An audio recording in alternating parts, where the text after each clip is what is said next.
we got into free agency a little bit, and we decided now was the time to pull the trigger. So we phoned Ottawa, and they were willing to do it right away. We had talked a lot about it before, so the decision was made very quickly. We're excited about Nick. He's a versatile forward. He's coming off a career year, mid-40s in points.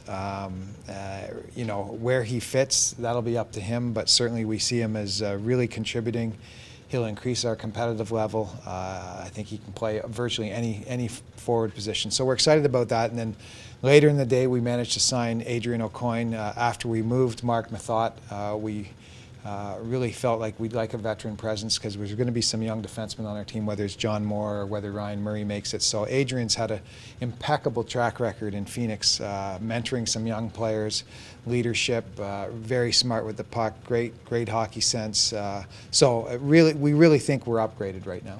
Scott, when you see Mathot go, you think automatically that Ryan Murray's going to be slotted in there. But then you see Aucoin come in. How will you maneuver those pieces there? Will Ryan get even more of an opportunity than we might have thought even a week ago? I think he'll get the same opportunity. If he's ready, he'll make the team, and he'll decide that. It won't matter who's here or who's not here. And if he does make the team, we're really excited about it, maybe even playing as a partner with Adrian Aucoin, because he's done it before with younger players and has so much knowledge and gamesmanship to pass on a young player like that. With free agency being upon us, how much more active do you think you'll be? And obviously, you can't pick anything up. You can't punch the Blue Jackets name in the internet without Rick Nash's name coming up.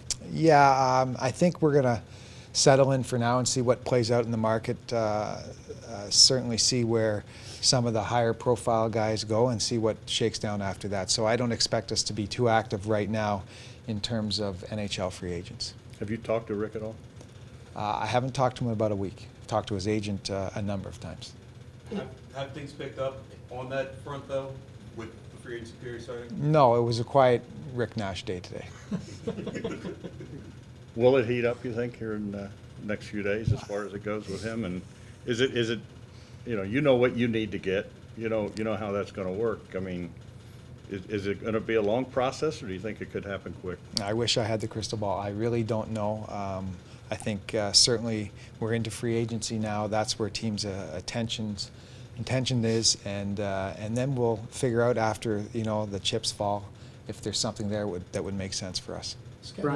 Brian Murray said that they pulled out because Nash wasn't going to drop his no-trade clause to there. Does Rick's list limit you guys? Does that play a role in this? Yeah, I don't want to comment on his list.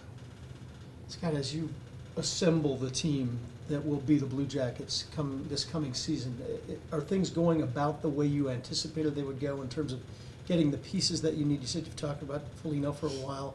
You pick up a goaltender as well today. You get a veteran defenseman. Has that gone about according to plan for you, or have there been some pieces that have been into the picture that you hadn't anticipated, and likewise some that have slipped away? Well, coming in today, we wanted to add a forward and perhaps add a defenseman. So I think short term, it's gone pretty much as planned. Adrian Aucoin was the first defenseman we phoned, and we were managed to secure him. So that gone according to plan completely.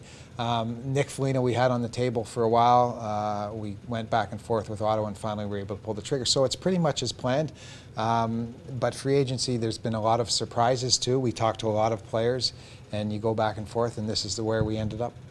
On the goalie front, obviously you got one on draft day, and you have Mason. Are you satisfied with where you're at, or do you feel like you need to go out and get someone else? Yeah, the goalie market's really thin right now. It's almost all tapped out. Besides, I guess there's a couple of Marty Brodeur still out there, but I don't think he'd be a great fit for us at this point in his career. So we're not going to try and upgrade there with Marty Brodeur. But other than that, I think we're set where we want to be in goal. If there's a way to improve it, we're going to look at that. Free agency goes on for a while here, but do you anticipate being active throughout these days, or have you got what you need and now it's just a matter of seeing where things settle with regard to the Rick situation? Yeah, I think we'll just monitor the situation. If something comes our way, the secondary market's starting to go now. What happens is teams make their initial offers to their primary guys, and some guys sit and wait, and there's a secondary market, and maybe if there's something that makes sense there, but I don't anticipate it.